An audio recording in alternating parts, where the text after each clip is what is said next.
Hi friends, ನಾವು bank ನಿಫ್ಟಿಯ ಒಂದು ಚಾರ್ಟನ್ನು analyse ಮಾಡೋಣ. ಡಿಸೆಂಬರ್ ಯಾವ ಥರ ಒಂದು ಟ್ರೇಡ್ ಸಿಗ್ಬೋದು ನಮಗೆ ನೋಡೋಣ. ಫಸ್ಟು ನಾವು ಮಂತ್ಲಿ ಚಾರ್ಟಿಂದ ಹೋಗೋಣ. Monthly okay. ಇನ್ನೊಂದು ವಿಶೇಷವಾದಂಥ ಮಾಹಿತಿ ಅಂದರೆ ಎಲ್ಲರಿಗೂ ಗೊತ್ತಿರ್ಬೋದು, ಬ್ಯಾಂಕ್ ನಿಫ್ಟಿ ವೀಕ್ಲಿ ಎಕ್ಸ್ಪೈರಿ ಇಲ್ಲ. ಈ ತಿಂಗಳಿಂದ ಡಿಸೆಂಬರಿಂದ ಅದು ಮಂತ್ಲಿ ಎಕ್ಸ್ಪೈರಿ ಸಿಗುತ್ತೆ. ಅಂದರೆ ಈ ತಿಂಗಳ ಕೊನೆಯ ವಾರದ ನಿಮಗೆ ಎಕ್ಸ್ಪೈರಿ ಟ್ರೇಡ್ಗೆ ಸಿಗುತ್ತೆ, ನಿಮಗೆ ವೀಕ್ಲಿ ಎಕ್ಸ್ಪೈರಿ ಸಿಗಲ್ಲ. ಏನಪ್ಪ ಪ್ರಾಬ್ಲಮ್ ಅಂದರೆ ಪ್ರೀಮಿಯಮ್ಮು ತುಂಬ ಜಾಸ್ತಿ ಇರುತ್ತೆ. ಈಗ ನೀವೇನು ವೀಕ್ಲಿ ಎಕ್ಸ್ಪೈರಿ ಮಾಡ್ತೀರಿ ಆವಾಗ ನಿಮಗೆ ಪ್ರೀಮಿಯಮ್, ಯಾಕೆಂದರೆ ಟೈಮು ತುಂಬ ಕಡಿಮೆ ಇರೋದ್ರಿಂದ ಟೈಮ್ ಡಿಕೆ ಎಫೆಕ್ಟು ಅಷ್ಟು ಇರೋದಿಲ್ಲ. ಈಗ ನಿಮಗೆ ಯಾವುದೇ ಇದು ನೋಡು ಔಟ್ ಆಫ್ ದ ಮನಿ ತಗೋತೀನಿ ಅಂದ್ರೂ ಕೂಡ ನಿಮಗೆ ಪ್ರೀಮಿಯಮ್ಮು ತುಂಬ ಜಾಸ್ತಿ ಆಗಿರ್ತದೆ. ಜೊತೆಗೆ ಇನ್ ದ ಮನಿ ಅಥವಾ ಅಟ್ ದ ಮನಿ ತಗೋತೀನಿ ಅಂದ್ರೂ ಕೂಡ ನಿಮಗೆ ಪ್ರೀಮಿಯಮ್ಮು ತುಂಬ ಜಾಸ್ತಿ ಕಾಣ್ತಾ ಇರ್ತದೆ. ಏನು ಕಾರಣ ಅಂದರೆ ಟೈಮು ತುಂಬ ಇನ್ನೂ ಜಾಸ್ತಿ ಇರೋದ್ರಿಂದ ನಿಮಗೆ ಆ ಒಂದು ಎಫೆಕ್ಟು ಪ್ರೀಮಿಯಮಲ್ಲಿ ನಾವು ಕಾಣ್ಬೋದು. ಓಕೆ ನೋಡಿ, ಮಂತ್ಲಿ 1 2 3 4 5 6 6 ತಿಂಗಳು ಬ್ಯಾಂಕ್ ನಿಫ್ಟಿ ಎಲ್ಲೂ ಹೋಗಿಲ್ಲ. ಇಲ್ಲಿ ನೋಡಿ, ಇದು ಸೆಪ್ಟೆಂಬರಲ್ಲಿ ಇದು ಆಲ್ ಟೈಮ್ ಹೈ ಮಾಡಿರೋದು. ಅಕ್ಟೋಬರ್ ಆಯಿತು, ಇದು ನವಂಬರು. ಇನ್ನು 2 ತಿಂಗಳು ಅದು ಹೈ ಮಾಡಿ ಕೆಳಗಡೆಗೆ ಬಂದು ಅದೇ ಲೆವೆಲಲ್ಲಿ ಅದು ಸ್ಟ್ರಕ್ ಆಗಿದೆ.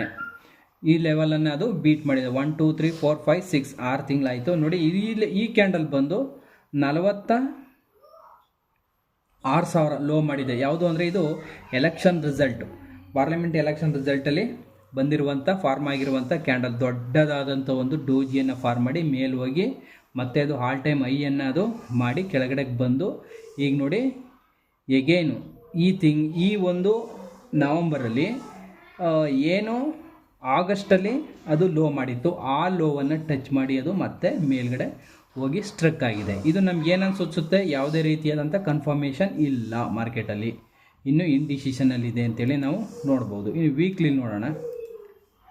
ನೋಡಿ, ವೀಕ್ಲಿ ನೋಡಿ ಎಷ್ಟು ಚೆನ್ನಾಗಿ ಒಂದು ಡೋಜಿ ಫಾರ್ಮ್ ಆಗಿದೆ. ಇದನ್ನು ಡ್ರ್ಯಾಗನ್ ಫ್ಲೈ ಡೋಜಿ ಅಂತೇಳಿ ಕರೀತಾರೆ. ಅಂದರೆ ಡೋಜಿ ಫಾರ್ಮ್ ಆದಾಗ ಏನು ಇದು ಸೂಚಿಸುತ್ತೆ, ಮಾರ್ಕೆಟಲ್ಲಿ ಮೇಲ್ಗಡೆಗೂ ಇಲ್ಲ ಕೆಳಗಡೆಗೂ ಇಲ್ಲ, ಪ್ರೆಷರು ಕ್ರಿಯೇಟ್ ಆಗ್ತಾ ಇದೆ. ಆದರೆ ಯಾವ ಕಡೆಗೆ ಬೇಕಾದರೂ ಬ್ಲಾಸ್ಟ್ ಆಗ್ಬೋದು.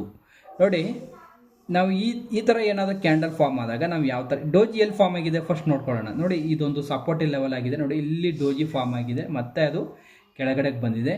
ಇಲ್ಲೂ ಕೂಡ ಎಗೈನ್ ಅದೇ ಥರ ಡೋಜಿ ಫಾರ್ಮ್ ಆಗಿದೆ, ಕೆಳಗಡೆಗೆ ಮಾರ್ಕೆಟು ಬರುವ ಸಾಧ್ಯತೆ ಇದೆ ಅಂತೇಳಿ ನಮಗಿಲ್ಲಿ ತೋರಿಸ್ತಾ ಇದೆ. ನೆಕ್ಸ್ಟ್ ವೀಕ್ ಏನಾದರೂ ಈ ಡೋಜಿಯ ಕೆಳಗಡೆಗೆ ಏನಾದರೂ ರೆಡ್ ಕ್ಯಾಂಡಲ್ ಫಾರ್ಮ್ ಆದರೆ ಎಗೈನ್ ಮಾರ್ಕೆಟು ಕೆಳಗಡೆ ಬರೋ ಸಾಧ್ಯತೆ ಇರುತ್ತೆ. ನೋಡಿ, ಎಷ್ಟು ತುಂಬ ಚೆನ್ನಾಗಿ ನೋಡಿ, ಇದೇ ಲೆವೆಲ್ ಇದೊಂದು ಪ್ರೈಜೆಕ್ಷನ್ ಲೆವೆಲ್ ಅಂತ ಅಂದ್ಕೊಂಡ್ರೆ ಆ ಲೆವೆಲಲ್ಲಿ ಮತ್ತೆ ಅದು ಡೋಜಿಯನ್ನು ಫಾರ್ಮ್ ಮಾಡ್ಕೊಂಡಿದೆ. ಅಂದರೆ ಪ್ರೆಷರು ಕೆಳಗಡೆಗೆ ಬರೋ ಸಾಧ್ಯತೆ ಇದೆ ಅಂತೇಳಿ ಇದು ಸೂಚಿಸುತ್ತೆ. ಕೆಳಗಡೆ ಬರುತ್ತಾ ಗೊತ್ತಿಲ್ಲ, ಏನಾಗುತ್ತೆ ಗೊತ್ತಿಲ್ಲ. ಬರುತ್ತೆ ಅಂತೇಳಿ ನಾವು ಖಂಡಿತವಾಗಿ ನಾವು ಅದೇ ಒಂದು ಮೈಂಡ್ಸೆಟ್ಟಿಂದ ನಾವು ಟ್ರೇಡನ್ನು ಮಾಡಬಾರ್ದು. ಇಲ್ಲಿ ನಾವು ಏನು ಮಾಡ್ಬೇಕಾದ್ರೆ ಈ ಥರ ಒಂದು ಕ್ಯಾಂಡಲ್ ಬಂದಾಗ ನೋಡಿ, ಡೋಜಿ ಫಾರ್ಮ್ ಆದಾಗ ನಾವು ಆ ಡೋಜಿಯ ಹೈ ಮತ್ತು ಲೋವನ್ನು ನಾವು ಮಾರ್ಕ್ ಮಾಡ್ಕೋಬೇಕಾಗತ್ತೆ. ನೋಡಿ, ಈ ಒಂದು ಲೋವನ್ನು ಬೀಟ್ ಮಾಡಿ ಕೆಳಗಡೆಗೆ ಬಂದರೆ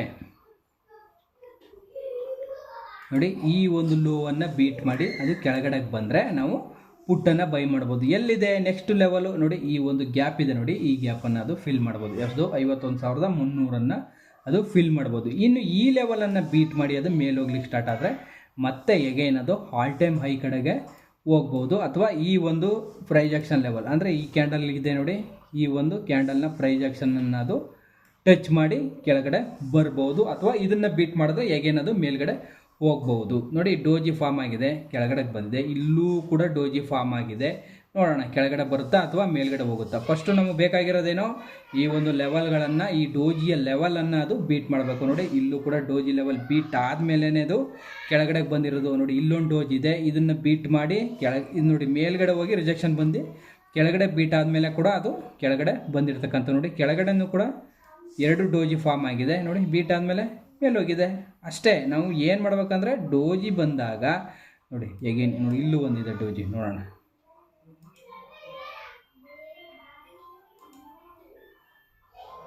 ಇಲ್ಲೂ ಒಂದು ಡೋಜಿ ಇದೆ, ನೋಡೋಣ.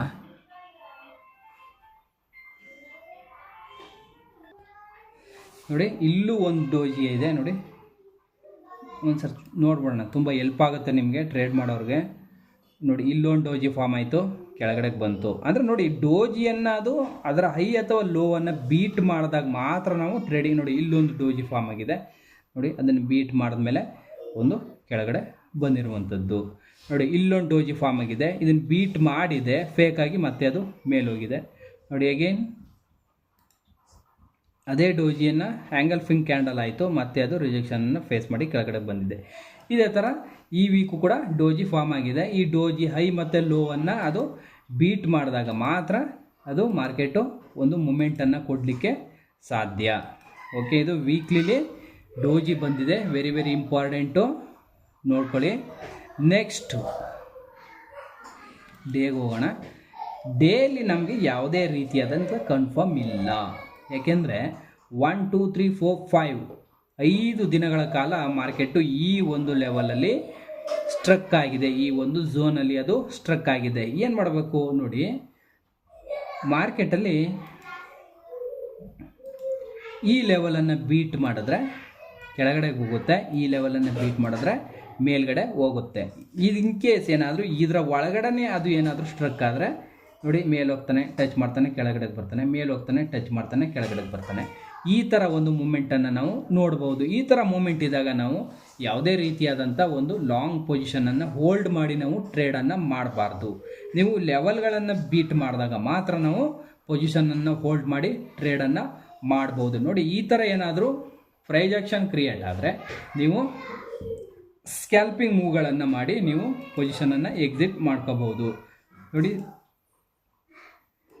ವೀಕ್ಲಿಲಿ ಡೋಜಿಯನ್ನು ಬೀಟ್ ಮಾಡಿದ್ರೆ ಮೇಲ್ಗಡೆ ಸಿಗುತ್ತೆ, ಅಥವಾ ಕೆಳಗಡೆಗೆ ಬೀಟ್ ಮಾಡಿದ್ರೆ ಕೆಳಗಡೆಗೆ ಸಿಗುತ್ತೆ. ಅದೇ ಥರ ಡೇನು ಕೂಡ ಒಂದು ರೇಂಜನ್ನು ಕ್ರಿಯೇಟ್ ಮಾಡಿರೋದ್ರಿಂದ ನಾವು ರೇಂಜ್ ಬ್ರೇಕೌಟ್ ಆಗೋ ತನಕ ವೆಯ್ಟ್ ಮಾಡೋದು ಬೆಟರು. ಸೋಮವಾರ ನೋಡಿ ಈ ರೇಂಜ್ಗಳನ್ನು ಅದು ಬೀಟ್ ಮಾಡಬೇಕು. ಯಾವ ರೇಂಜು? 52,750 ಮೇಲ್ಗಡೆಗೆ 52,782 ಎಲ್ಲಿ ಓಪನ್ ಆಗುತ್ತೆ ಅನ್ನೋದು ವೆರಿ ವೆರಿ ಇಂಪಾರ್ಟೆಂಟ್ ಆಗುತ್ತೆ. ನಿಮಗೆ ದೊಡ್ಡದಾದಂಥ ಒಂದು ಟ್ರೆಂಡು ಸಿಗಬೇಕಿದ್ರೆ ಮಾರ್ಕೆಟಲ್ಲಿ. ಸೊ ನೆಕ್ಸ್ಟ್ ಹಾಗಾದರೆ ನಾವು ಟ್ರೇಡ್ ಮಾಡೋಕ್ಕಾಗೋದೇ ಇಲ್ವಾ ಈ ರೇಂಜನ್ನು ಬ್ರೇಕೌಟ್ ಆಗೋ ತನಕ? ನೋಡಿ ಈ ರೇಂಜು ವೆರಿ ವೆರಿ ಇಂಪಾರ್ಟೆಂಟು, ನೀವು ನೋಡ್ಕೊಳ್ಳಿ. ಸ್ಮಾಲ್ ಟ್ರೇಡ್ ಅಂದರೆ 1 ಅವರ್ ಒಂದು ಸರ್ ನೋಡ್ಬಿಡೋಣ. ಸ್ಮಾಲ್ ಟ್ರೇಡು ಅಂದರೆ ಎಲ್ಲಿ ತನಕ? ಈ ಮೂವನ್ನು ನಾವೇನಾದರೂ ಮೇಲ್ಗಡೆ ಹೋದರೆ ಯಾವ ಥರ ಕ್ಯಾಚ್ ಮಾಡ್ಬೋದು ನೋಡಿ. ನೀವೇನಾದರೂ ಕಾಲನ್ನು ಬೈ ಮಾಡ್ತೀನಿ ಅಂದರೆ ಈ ಒಂದು ಲೆವೆಲನ್ನು ನೀವು ಎಸ್ ಎಲ್ ಆಗಿ ಇಟ್ಕೋಬೇಕಾಗ್ತದೆ. ಯಾವುದು? 51,763 ಈ ಲೆವೆಲನ್ನು ನೀವು ಎಸ್ ಎಲ್ ತಗೊಂಡು ಪ್ರೈಸು ಇನ್ ಕೇಸ್ 52,150 200 ಕ್ರಾಸ್ ಮಾಡಿದ್ರೆ ಅದು ನೋಡಿ ಇಲ್ಲೂ ಒಂದು ಲೆವೆಲ್ ಇದೆ, ಪ್ರೈಸ್ ಆಕ್ಷನ್ ಲೆವೆಲ್ಲು. ನೋಡಿ ಇಲ್ಲೂ ಒಂದು ಲೆವೆಲ್ ಇದೆ, ತುಂಬ ಪ್ರೈಸ್ ಆಕ್ಷನ್ ಲೆವೆಲ್ಗಳಿದೆ. ಈ ಲೆವೆಲ್ಗಳಲ್ಲಿ ನೀವು ಮಧ್ಯದಲ್ಲಿ ಟ್ರೇಡ್ ಬಂದು ಮಾಡಬಾರ್ದು ಅಂತೇಳಿ ನಾನು ಸಜೆಸ್ಟ್ ಮಾಡ್ತೀನಿ. ಯಾಕೆಂದರೆ ಇವೆಲ್ಲ ಪ್ರೈಸ್ ಆಕ್ಷನ್ ಲೆವೆಲ್ ಆಗಿರೋದ್ರಿಂದ ಮಾರ್ಕೆಟು ಇಲ್ಲಿ ರೆಸ್ಪಾನ್ಸ್ ಮಾಡಿ ಕೆಳಗಡೆ ಬಂದು ಇದೇ ಥರ ಅದು ಈ ಥರ ಮಾಡಿ ಬ್ರೇಕೌಟ್ ಆಗ್ಬೋದು, ಅಥವಾ ಇದನ್ನು ಮಾಡಿ ಕೆಳಗಡೆ ಬರ್ಬೋದು. ಅದರಿಂದ ನೀವು ಈ ಒಂದು ಲೆವೆಲ್ಗಳಲ್ಲಿ ನೀವು ಯಾವುದೇ ಥರದ ಟ್ರೇಡನ್ನು ತಗೋಬೇಡಿ. ನಾನು ಸಜೆಸ್ಟ್ ಮಾಡ್ತಕ್ಕಂಥದ್ದು ಈ ಲೆವೆಲನ್ನು ಬ್ರೇಕ್ ಆದರೆ ಮಾತ್ರ ನೀವು ಬ್ಯಾಂಕ್ ನಿಫ್ಟಿಲಿ ಟ್ರೇಡ್ಗೆ ಬರೋದು ಬೆಟರು. ಅಲ್ಲಿ ತನಕ ನೀವು ಟ್ರೇಡನ್ನು ಮಾಡಲಿಕ್ಕೆ ಹೋಗಬಾರ್ದು. ಓಕೆ, ಎಷ್ಟು 500 ಪಾಯಿಂಟ್ ರೇಂಜ್ ಇದೆ. ಆ 500 ಪಾಯಿಂಟ್ ರೇಂಜನ್ನು ಅದು ಬ್ರೇಕೌಟ್ ಆಗಿದ್ದು ತೆಗೆದು ಇದನ್ನು ತೆಗಿಬೇಕು. ಈ ಒಂದು ಲೆವೆಲನ್ನು ತೆಗೆದಾಗ ಮಾತ್ರ ನೀವು ಒಂದು 300-400 ಪಾಯಿಂಟನ್ನು ಎಷ್ಟೋ 53,200 ತನಕನೂ ಕೂಡ ನಾವು ಲೆವೆಲನ್ನು ಮಾರ್ಕ್ ಮಾಡಿ ನೋಡಿ ಈ ಒಂದು ಟಾಪ್ವರೆಗೂ ಕೂಡ ನಾವು ನೆಕ್ಸ್ಟು ಟಾರ್ಗೆಟನ್ನು ಫಿಕ್ಸ್ ಮಾಡ್ಬೋದು. ಮೇಲ್ಗಡೆಗೆ ಈ ಒಂದು ಲೆವೆಲನ್ನು 53,100 150ವರೆಗೂ ಹೋಗಿ ಅದು ಕೆಳಗಡೆಗೆ ಬರ್ಬೋದು, ಅಥವಾ 53,000ನ ಟೆಸ್ಟ್ ಮಾಡ್ಬೋದು. ಇನ್ ಕೇಸ್ ಏನಾದರೂ ನೀವು ನಾನು ರಿಸಿಪ್ಟ್ ತಗೋತೀನಿ ಅನ್ನೋರು ನೋಡಿ ಎಸ್ ಎಲ್ ಅನ್ನು ಈ ಲೆವೆಲ್ಗೆ ಇಟ್ಕೊಳ್ಳಿ. 51,750 600 ಒಳಗೆ ಇದರ ಈ ಒಂದು ಬಾಟಮಿನ ಕೆಳಗಡೆ ಇಟ್ಕೊಳ್ಳಿ. ನೀವು ಇಲ್ಲಿ ನೀವು ಪ್ರೈಸು ಮೇಲೆ ಹೋಗ್ಲಿಕ್ಕೆ ಸ್ಟಾರ್ಟ್ ಆದರೆ ಈ ಥರ ನೀವು ಆವಾಗ ನೀವು ಪ್ರಾಫಿಟನ್ನು ಮಾಡ್ಬೋದು. ನೋಡಿ ಇಲ್ಲಿ ಹೋಗ್ಲಿಕ್ಕೆ ಸ್ಟಾರ್ಟ್ ಆದರೆ ಈ ಥರ ನೋಡಿ, ಇದನ್ನು ಬೀಟ್ ಮಾಡಿ 53,000 ಟೆಸ್ಟ್ ಮಾಡಿ ಮತ್ತೆ ಅದು ಕೆಳಗಡೆ ಬಂದು ಈ ಥರ ಮಾಡಿ ಈ ಥರ ಬೇಕಾದರೂ ಹೋಗ್ಬೋದು. ನೀವು ಇದನ್ನು SL ಇಟ್ಟು ರಿಸ್ಕಿ ಟ್ರೇಡ್ ಮಾಡ್ತೀನಿ ಅನ್ನೋರು ಆ ಥರ ನೀವು ಮಾಡ್ಬೋದು. In case call option by ಮಾಡೋರ್ಗೆ ಆಯ್ತಿದ್ದು. ಇನ್ ಕೇಸ್ ನಾವು ಪುಟ್ಟನ್ನು ಬೈ ಮಾಡ್ತೀನಿ ಅನ್ಬೇಕಿದೆ ಅನ್ನೋರು ಏನಾದರೂ ನೀವು ಪುಟ್ ಬೈ ಮಾಡ್ತೀನಿ ಯಾವಾಗ ನಮಗೆ ಪುಟ್ ಬೈ ಮಾಡೋ ಅವಕಾಶ ಇದೆ ಅಂತಂದರೆ ನೋಡಿ, ಇದೇನು ನಾವು ಈ ಲೆವೆಲನ್ನು ಬೀಟ್ ಮಾಡಿದ್ದೆ ಟೆಸ್ಟ್ ಮಾಡಿತ್ತು ಆ ಲೆವೆಲನ್ನು ಅದು ಬೀಟ್ ಮಾಡಬೇಕು. ಓಕೆನಾ?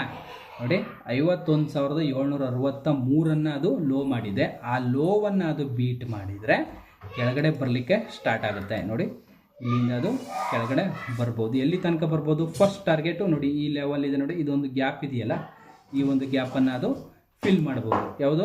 51,272 300ರ ಆಸ್ಪಾಸು, ಅಥವಾ ಫಸ್ಟ್ ಸೈಕಾಲಜಿಕಲ್ ಲೆವೆಲು 51,500 ಈ ಲೆವೆಲನ್ನು ಬೀಟ್ ಮಾಡಿದ್ರೆ ಇಲ್ಲಿ ತನಕ ಅದು ಬರ್ಬೋದು. ಇದು ಎಲ್ಲ SL ಅಲ್ಲಿ ಇದ್ದೇ SL ಆಗಿರ್ತದೆ. ನಿಮಗೆ 52,200 SL ಅನ್ನು ಇಟ್ಟು ನೀವು ಪುಟ್ ಸೈಡ್ಗೆ ನೀವು ಟ್ರೇಡನ್ನು ಮಾಡ್ಬೋದು. ನೆಕ್ಸ್ಟ್ ಇದು ಫಿಬೊನಾಚಿ ಲೆವೆಲ್ ಎಲ್ಲಿ ಬರ್ಬೋದು ಅದನ್ನು ನಾವು ಚೆಕ್ ಮಾಡಿಬಿಡೋಣ ಒಂದ್ಸರಿ. ನೋಡಿ ಇಲ್ಲಿಂದ ಒಂದು ಟ್ರೆಂಡ್ ಆಗಿರೋದ್ರಿಂದ, ಇಲ್ಲಿಂದ ಇಲ್ಲಿವರೆಗೂ ಒಂದು ಟ್ರೆಂಡ್ ಆಗಿರೋದ್ರಿಂದ ಫಿಬೊನಾಚಿ ಲೆವೆಲ್ ಕೂಡ ನೋಡಿ ಈ ಲೆವೆಲ್ಗೆ ಬರುತ್ತೆ. ಇನ್ನೂ ಅದು ಕೆಳಗಡೆ ಬಂತು ಅಂದರೆ ನೋಡಿ ಈ ಒಂದು ಪ್ರೈಸ್ ಆಕ್ಷನ್ ಲೆವೆಲ್ಗೆ ಬರ್ತಾ ಇದೆ. 0.618 ಬಂದು ಎಷ್ಟೋ 50,800 ಅಂದರೆ 51,000ನೇ ಅದು ಫಿಬೊನಾಚಿ ಲೆವೆಲ್ಲು ಕೂಡ ಸಜೆಸ್ಟ್ ಮಾಡ್ತಾ ಇದೆ. 50,800 51,000ನ ಅದು ಸಜೆಸ್ಟ್ ಮಾಡ್ತಾ ಇದೆ. ಫಿಬೊನಾಚಿ ಲೆವೆಲ್ಲು ಕೂಡ ಮಾರ್ಕೆಟ್ ಏನಾದರೂ ರೆಸ್ಪಾನ್ಸ್ ಮಾಡಿದ್ರೆ ಕೆಳಗಡೆಗೆ ಈ ಲೆವೆಲ್ಗಳಿಗೆ ನಾವು ಟ್ರೇಡನ್ನು ಎಕ್ಸ್ಪೆಕ್ಟ್ ಮಾಡ್ಬೋದು. ಯಾರು ಪುಟ್ಟನ್ನು ಬೈ ಮಾಡಬೇಕಿದ್ರೆ ನೋಡೋಣ. ಸೋಮವಾರ ಎಲ್ಲಿ ಓಪನ್ ಆಗುತ್ತೆ ಅನ್ನೋದು ವೆರಿ ವೆರಿ ಇಂಪಾರ್ಟೆಂಟ್ ಆದಂಥ ಒಂದು ಮ್ಯಾಟ್ರ್ ಆಗುತ್ತೆ. ನೋಡಿ ಇಷ್ಟೇ ಸಿಂಪಲ್ಲು. ನೀವು ಸೋಮವಾರ ಏನು ಮಾಡ್ಬೇಕಂದ್ರೆ ಇದರ ಮೇಲ್ಗಡೆಗೆ ಓಪನ್ ಆದರೆ ಇದನ್ನು SL ಇಟ್ಕೊಳ್ಳಿ, ನೀವು ಮೇಲ್ಗಡೆ ಟ್ರೇಡ್ ಮಾಡಿ. ಇದರಿಂದ ಕೆಳಗಡೆಗೆ ಏನಾದರೂ ಓಪನ್ ಆದರೆ ನೀವು ಇದನ್ನು SL ಇಟ್ಕೊಂಡು ನೀವು ಕೆಳಗಡೆಗೆ ಟ್ರೇಡನ್ನು ಮಾಡ್ಬೋದು. ಇಷ್ಟೇ. ಇದರ ಒಳಗಡೆ ಏನಾದರೂ ಅದು ಸ್ಟ್ರಕ್ ಆಗ್ತಾ ಬಂತು ಅಂದರೆ ನೀವು ಏನು ಮಾಡೋಕ್ಕೆ ಹೋಗಬೇಡಿ, ವೆಯ್ಟ್ ಮಾಡಿ. ಇನ್ ಕೇಸ್ ನೀವೇನಾದರೂ ರಿಸ್ಕ್ ತಗೋತೀನಿ ಅನ್ನೋರು ನೀವು ಕಾಲ್ ಸೈಡಿಗೆ ನೀವು ರಿಸ್ಕ್ ತಗೋಬೇಕಾಗ್ತದೆ. ಪುಟ್ ಸೈಡು ಇದನ್ನು ಬ್ರೇಕ್ ಮಾಡಿದ್ರೆ ಮಾತ್ರ ನೀವು ಎಂಟ್ರಿಯನ್ನು ತಗೊಳ್ಳೋದು ಬೆಟರು. ನನ್ನ ಒಂದು ಅನಿಸಿಕೆ ಪ್ರಕಾರ ನಾನು ಅದೇ ಥರ ನಾನು ಮಾಡಲಿಕ್ಕೆ ಇಷ್ಟಪಡ್ತೀನಿ. ನೋಡೋಣ ಸೋಮವಾರ ಏನಾಗುತ್ತೆ, ಎಲ್ಲಿ ಓಪನ್ ಆಗುತ್ತೆ ಅನ್ನೋದು ವೆರಿ ವೆರಿ ಇಂಪಾರ್ಟೆಂಟ್ ಆದಂಥ ಒಂದು ವಿಚಾರ. ನಿಮಗೆ ಲೆವೆಲ್ ಸಿಕ್ಕಿದೆ ಅಂತ ಅನ್ಕೋತೀನಿ. ಸಿಕ್ಕಿಲ್ಲ ಅಂದರೆ ಕಮೆಂಟ್ ಬಾಕ್ಸಲ್ಲಿ ನಮ್ಗೆ ಇನ್ನೊಂದು ಸರಿ ನೀವು ಕಮೆಂಟ್ ಮಾಡಿದ್ರೆ ನಾನು ಲೆವೆಲನ್ನು ಅಪ್ಡೇಟ್ ಮಾಡ್ತೀನಿ. Okay, thank you.